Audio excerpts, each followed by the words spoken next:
And second thing, I'm sharing here with what I'm sharing with you are whiteboard. And in today's class, yeah, good morning, madam.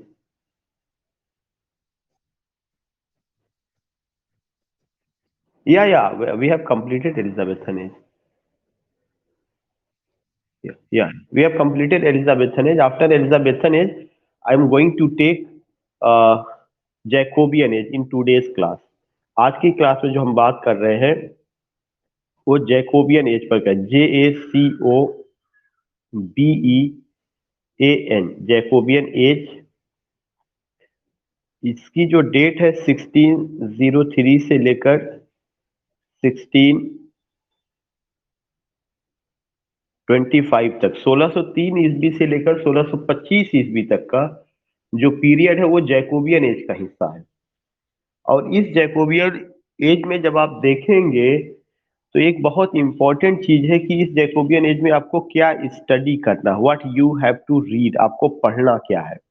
किसी भी as को जब आप उठाते हैं तो आपके माइंड में यह तुरंत क्लिक करना चाहिए कि उस एज में आपको क्या पढ़ना है।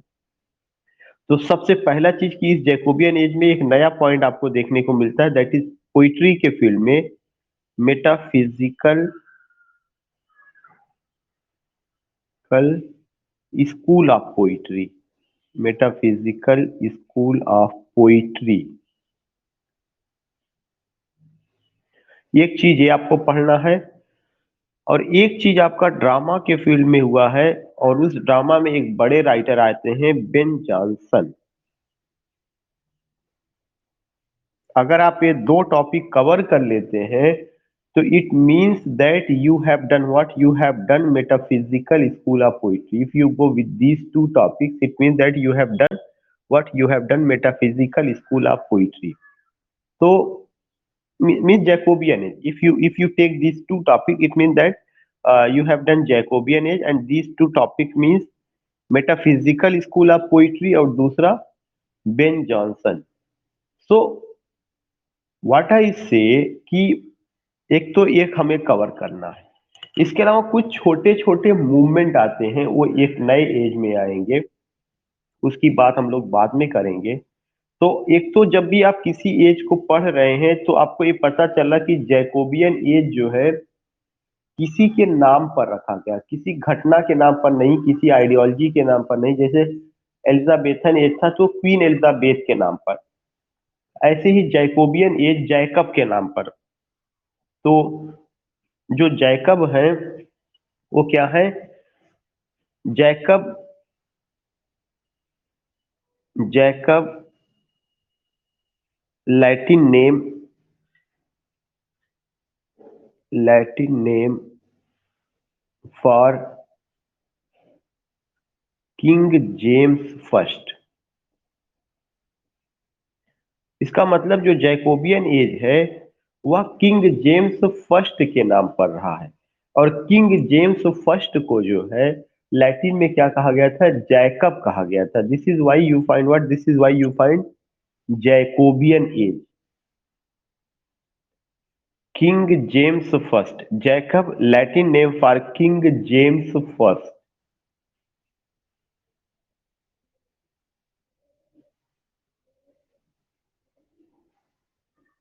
Jacob Latin name for King James first. Next point I want to tell you, except it you find what, except it there are some other points which you have to get, and what is that, यह जो as रहा है यह as भी किसके लिए importance है, religious tolerance and social contentment. Religious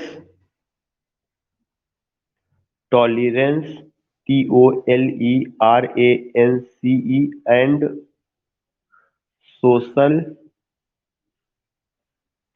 containment, contentment. So you will come to know कि जो जैकब जो वर्ड है यह जो है लैटिन नेम है किसके लिए, for King James first.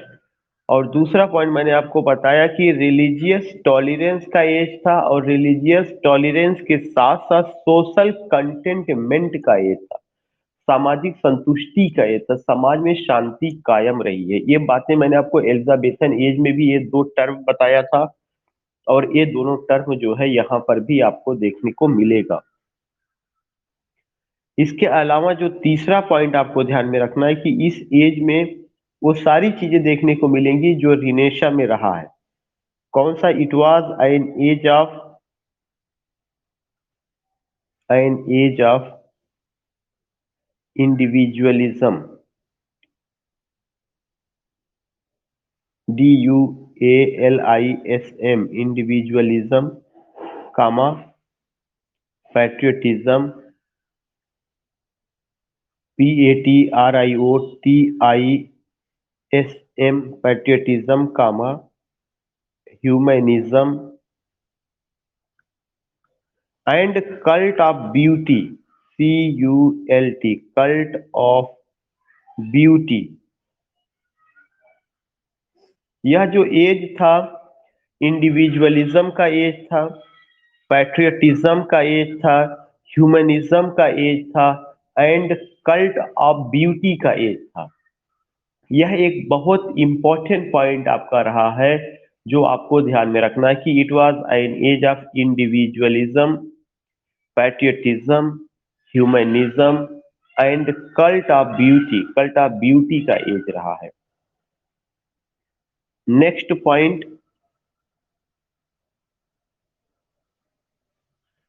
it was an age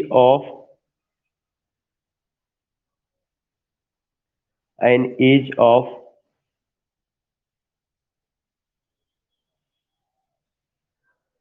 experiments. It was an age of experiments in the field of poetry and drama. In the field of poetry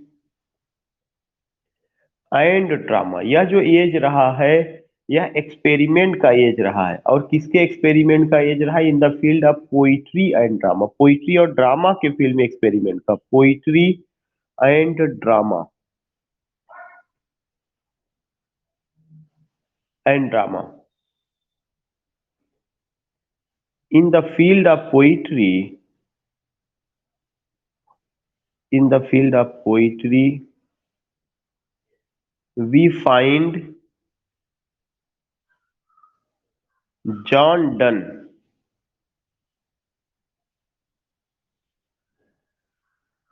DONNE। ये clear हो रहा है? Just DONNE। अच्छा ठीक, okay. In the field of poetry we find John Donne who laid down, LAID, laid down the foundation of FOU है वो, UNDATION, the foundation of meta, META, meta then hyphen physical, PHYSICAL, metaphysical school of poetry. Poetry के field में एक नई तरह के लोग देखने को मिलते हैं, एक नई सोच, एक नई आइडियोलॉजी, एक नया लिखने का तरीका हमारे सामने आता है, जिसको हम किसके नाम से जानते हैं? मेटाफिजिकल स्कूल ऑफ पोइट्री के नाम से जानते हैं। इसी तरह से in the field of drama, in the field of drama we find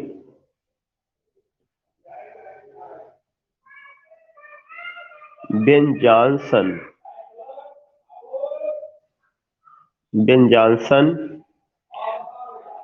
the first laureate poet। ये कई बार एक चीज पूछा जा चुका है, the first laureate, LAUREAT, the first laureate poet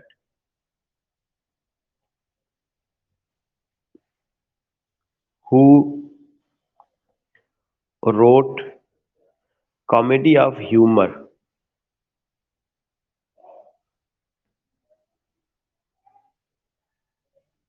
Who wrote comedy of humor? आप देखिए शब्दों पर आप जरूर ध्यान में रखिएगा। इस पूरे सेंटेंस में दो क्वेश्चन आपको मिलेगा।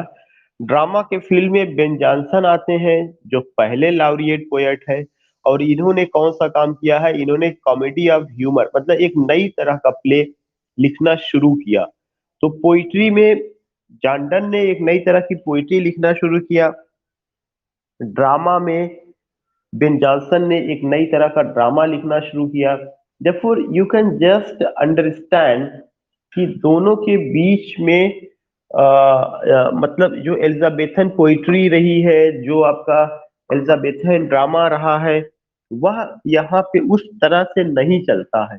यहाँ पे कुछ हमें बदलाव देखने को मिलता है, और वो बदलाव लाने वाली दो शख्सियतें रही, दो personalities. You find the two great personalities in the field of poetry. John, he started to compose a new type of poem, that was the metaphysical school of poetry.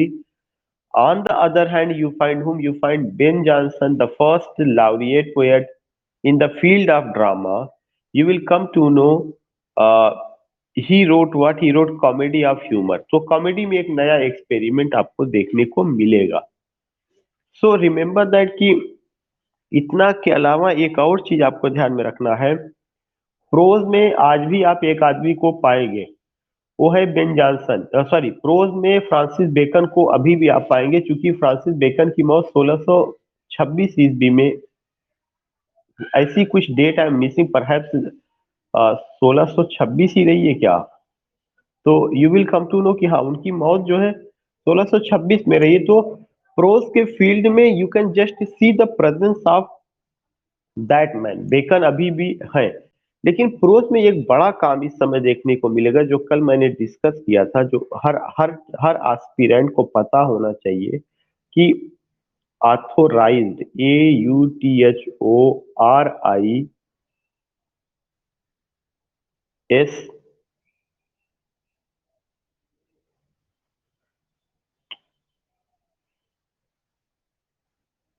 AUTHORISED, authorised version of the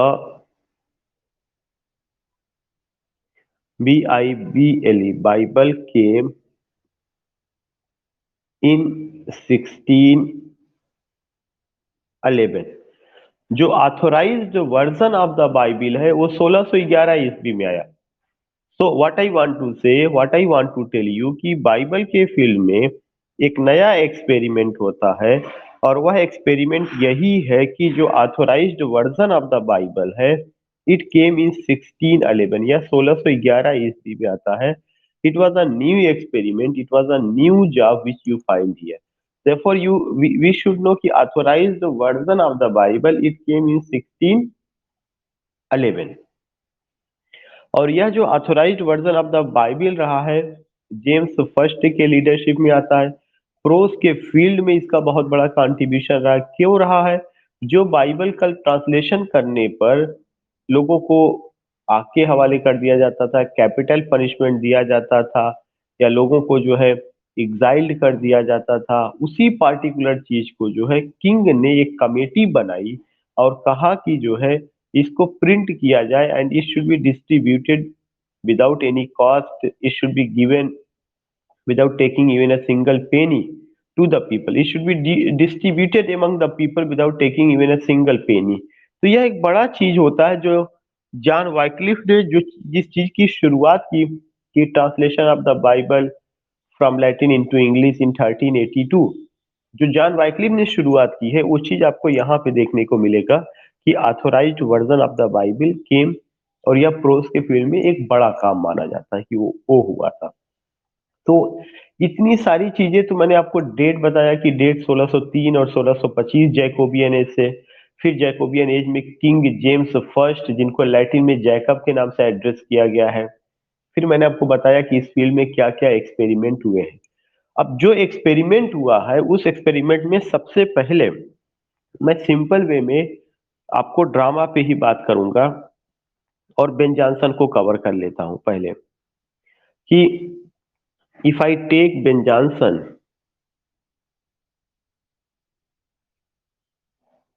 तो Ben Jonson को एक तो कुछ नहीं 5 point आपको बस ध्यान में रखना है, वो मैं पहले भी बता चुका हूँ। First laureate poet, LAUREAT, first laureate poet. दूसरा father of comedy of humour.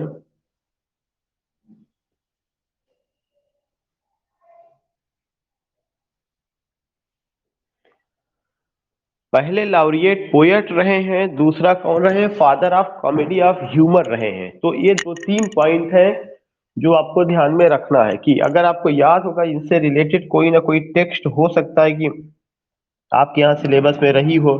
खासकर every man in his humour एक समय था जब वो चलती थी। अब आई डोंट नो कि कहीं पे है या नहीं है, कहीं कहीं पे कानपुर यूनिवर्सिटी में कुछ साल पहले थी, इस साल से जो है हटा दी गई, उसकी जगह शी टूस टू कांकर आई हुई है।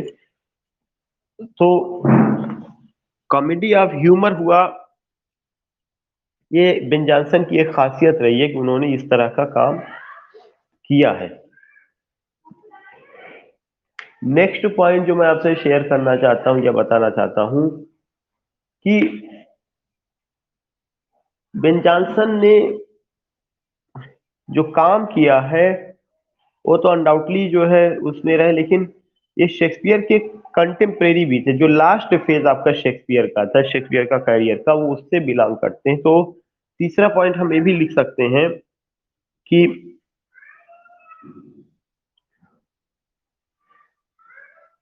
he was the contemporary of Shakespeare. He was the contemporary of Shakespeare. PORA, contemporary of Shakespeare.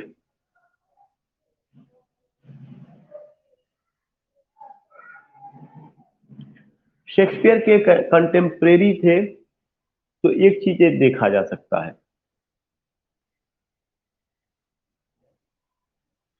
अब आपको ये ध्यान में रखना है कि इन्होंने कौन कौन सी ड्रामास लिखे हुए या कौन कौन सा उनका वर्क रहा है। तो आप इसको एक पॉइंट में नोट किया जा सकता है कि important works of Ben Jonson.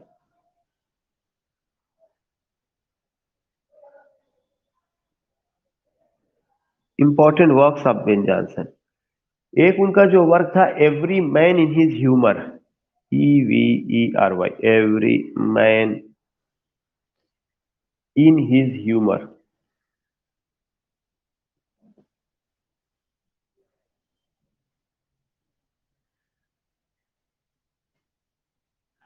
Every man in his humour, it came in 1598।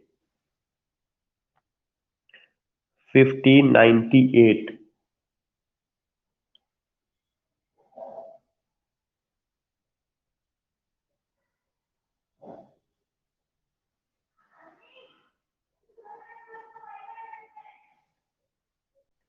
Every man in his humour. इसके अलावा जो है उनका एक और जो मैं नाम लिखना चाहूंगा जो इम्पोर्टेंट है, Cynthia's Revels. The second is Cynthia's Revels. Cynthia's Revels, जो सिंथियाज रिवेल्स है, इसमें जो है आप पाएंगे कि इसमें जो है एक तरह का सटायर है या ह्यूमर है कोर्ट को लेकर के जो है। तो it सैटिराइजेस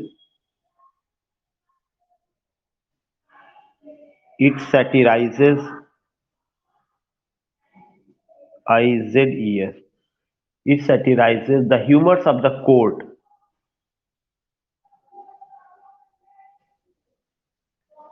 the humors of the court। एक उनका और जो है वर्क रहा पोएटेस्टर, POETASTER। पोएटेस्टर एक वर्क रहा है, सिंथियाज रिवेल्स दूसरा। पोएटेस्टर,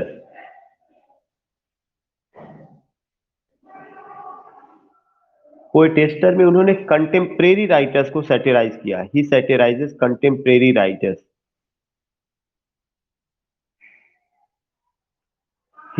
SATIRIZES,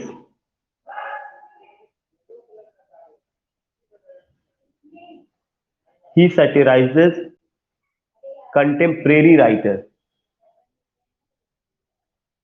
he satirizes contemporary writers. So what I want to say, what I want to tell you, कि you can go with these points and just understand the contribution of this man, especially Ben Jonson. कि Ben Jonson ने every man in his humour लिखा है, Cynthia's reveals लिखा है, the पोएटेस्टर लिखा है। और पोएटेस्टर पर मैं आपको एक बात बताना चाहता हूँ कि पोएटेस्टर जो है एक लैटिन वर्ड, मतलब एक लिटरेरी टर्म का हिस्सा है। और इस पोएटेस्टर का मतलब ये होता है कि one who is not a poet but pretends to be a poet. ये पूछा जा चुका है कि जो आदमी कवि नहीं है लेकिन कवि बनने का बहाना करता है, कि मतलब कविता का टैलेंट नहीं फिर भी कविता कंपोज करता है, तो इस तरह की चीज को भी लेकर के इसको किया गया है। तो one who is not a poet but pretends to be poet, तो ये पार्टिकुलर चीज आपको ध्यान में रखना। यह चीज आपको कहाँ पे मिलेगा, यहाँ पे देखने को मिलेगा। एक उनका और रहा है जिसमें मैं बात करना चाहूंगा, उनका next work, I think that that will be the fourth work होगा। फोर्थ वर्क इज वाल्पोन, Walpone, वाल्पोन और द फॉक्स। वाल्पोन और द फॉक्स, यह भी उनकी कॉमेडी रही है। एक और है पांचवा, द एल्केमिस्ट। ये यूजीसी नेट में पूछा जा चुका है, दोनों चीजें पूछी जा चुकी हैं। वाल्पोन भी पूछा जा चुका है, द एल्केमिस्ट।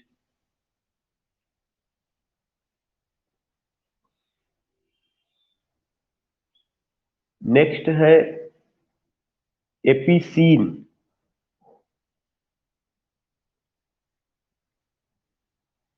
EPICENE, एपिसीन। एपिसीन का नाम, Epicoene or the Silent Woman.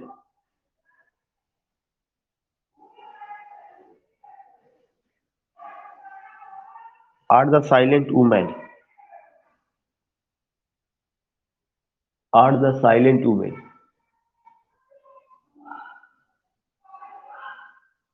Epicoene और आर द साइलेंट वुमेन। उसके अलावा दो उनकी ट्रेजिडी रही, ये तो सब कॉमेडी का हिस्सा होता है, लेकिन दो उनकी ट्रेजिडी रही है। तो मैं एक हेडिंग डाल दे रहा हूं कि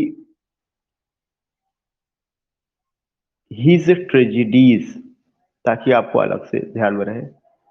हिज ट्रेजिडीज। पहले उसमें जो पहली ट्रेजिडी रही सीजेनस, SEGANUS, सीजेनस। दूसरी ट्रेजिडी रही कैटलीन।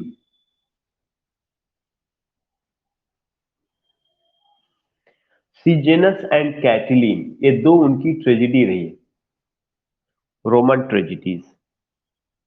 ब्रैकेट में लिख लीजिएगा रोमन ट्रेजिडीज, मतलब शेक्सपियर के पैटर्न को उन्होंने कुछ ना कुछ फॉलो किया होगा, रोमन ट्रेजिडीज। लेकिन एक चीज ध्यान में रखिएगा, शेक्सपियरन कॉमेडी में और इसमें अंतर रहा है। शेक्सपियरन कॉमेडी और इसमें, इस कॉमेडी में यहाँ पे कॉमेडी ऑफ ह्यूमर है, रिडिकुलस एटमॉस्फेयर है, पेटी इशूज है, सटायर है। शेक्सपियर की कॉमेडी रोमांटिक कॉमेडी रही है, उसमें जज्बात, इमोशंस, फीलिंग्स, ये सब चीजें इंपॉर्टेंट रही, सुपर मशीनरी रहा है। एक रोमांटिक एटमॉस्फेयर का कॉन्सेप्ट देखने को मिलता है। यहाँ पे जो है हल्के फुल्के अंदाज में, व्यंग के अंदाज में लेग पुलिंग है, बैक बाइटिंग है, कुछ हद तक लस्ट भी नजर आएगा। Such a thing you find here in this comedy. तो दोनों कॉमेडी में ये पार्टिकुलर डिफरेंस रहा है जो हमें समझना चाहिए। So I have just covered what I have covered this particular section. That is what that is एक इम्पोर्टेंट सेक्शन मुझे और कवर करना है जिसमें 10 या 12 पॉइंट आएगा मेटाफिजिकल में बात कर रहा हूँ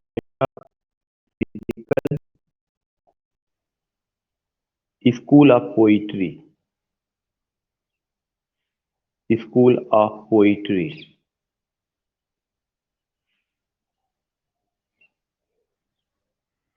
ये जो मेटाफिजिकल स्कूल ऑफ पोइट्री है पहले बात तो school of poetry is the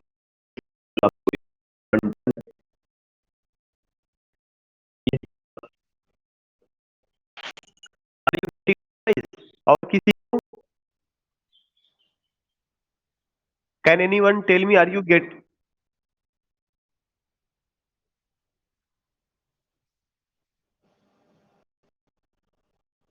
voice is breaking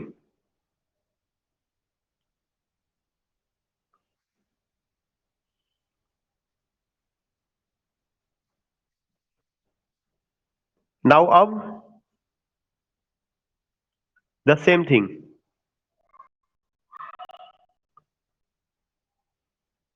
अच्छा okay I have been right I I have been writing here. You can note down whatever is visible. Otherwise, you will when the video is recorded and I will upload it. You will get each and every point. Because हो सकता है कि in my area there is a poor network. Father of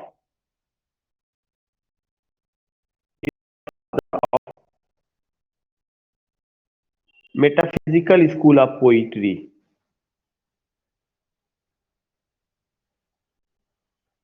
Metaphysical school of poetry. Number two, John Donne is the father of metaphysical school of poetry.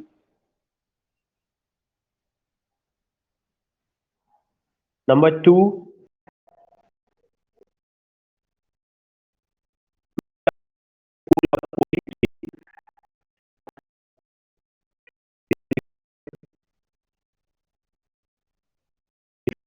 poetry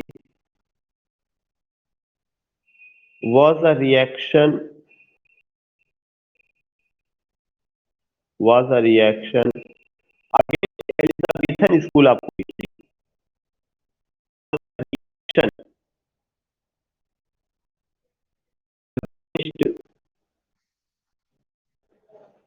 Written things are not. Just I want to know क्या why.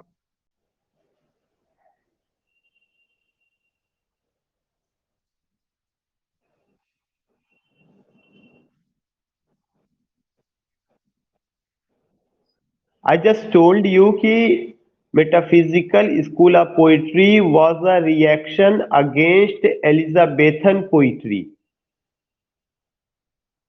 Against Elizabethan poetry. It was a reaction against Elizabethan poetry.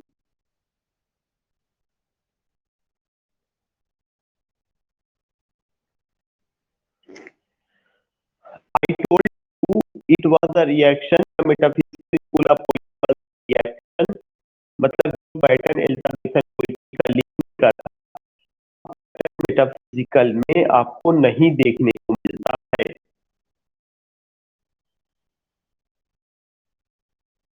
It was a reaction against Elizabethan poetry.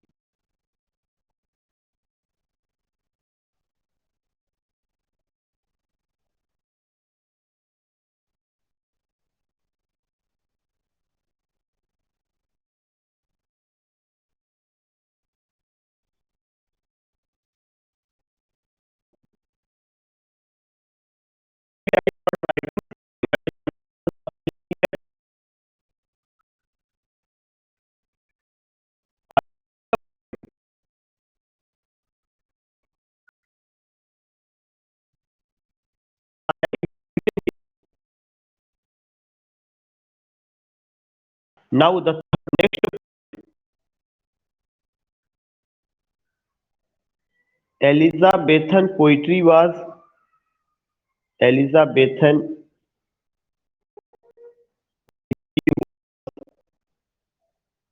lyrical Elizabethan poetry was lyrical, lyrical, lyrical, comma, musical, comma, alliterative,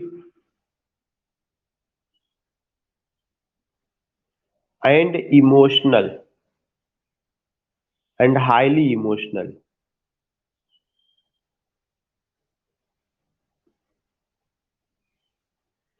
On the other hand,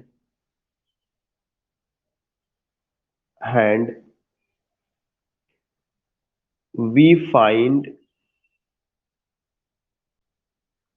use of reason and emotion. ये sentence यही सबसे important sentence है, इसी से पूरा metaphysical poetry समझ में आ जाएगा। जो एलिजाबेथन पोएट्री थी वह केवल म्यूजिकल थी, लिरिकल, इमोशनल थी, एलिटरेटिव थी, लेकिन मेटाफिजिकल जो पोइट्री है वह कैसी है, उसमें reason. On the other hand we find use of reason and emotion in metaphysical poetry.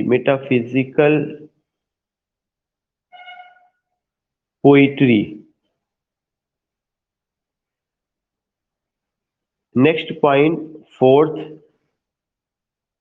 metaphysical poets applied PHYSICAL metaphysical poets applied APPLIED metaphysical poets applied both reason, both mind, heart and mind to compose the poem. जो metaphysical poets थे उन्होंने heart और mind दोनों का use किया हुआ है, मतलब दिल भी लगाया, दिमाग भी लगाया पोयम को कंपोज करने के लिए। एलिजाबेथन वाले केवल और केवल दिल और आत्मा ही लगा के पोयम को लिखे हुए हैं। एक क्रिटिक ने किया है, metaphysical poets applied both heart and mind to compose the poem, to compose the poem. Number fifth, Elizabethan poetry sorry metaphysical poetry में और क्या क्या चीजें हैं। सबसे पहला चीज तो क्या है, the word metaphysic refers to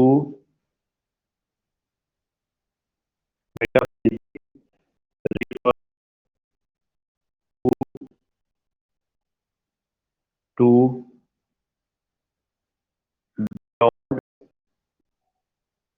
physical word.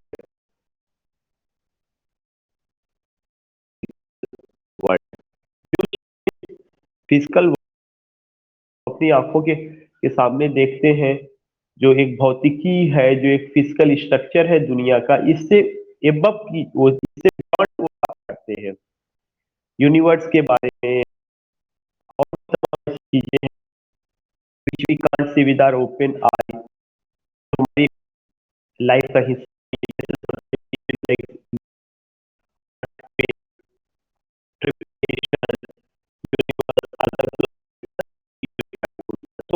जो मेटाफिजिक्स शब्द है यह शब्दों से मिलकर बना हुआ है। Meta beyond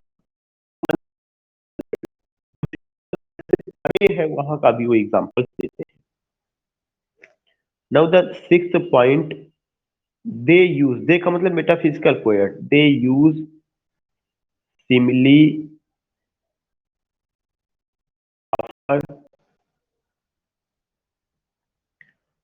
and hyperbole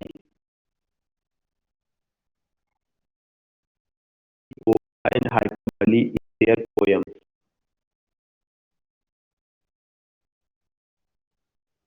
in excessive way. Excessive way में बहुतायत मात्रा में ज्यादा से ज्यादा इसका यूज करते हैं, सिमिली का, मेटाफर का, hyper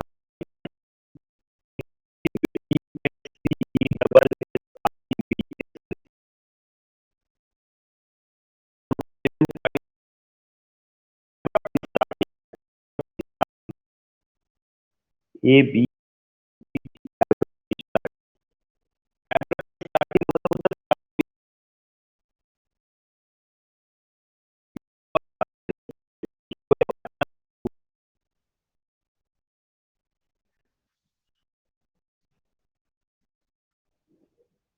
You will come to know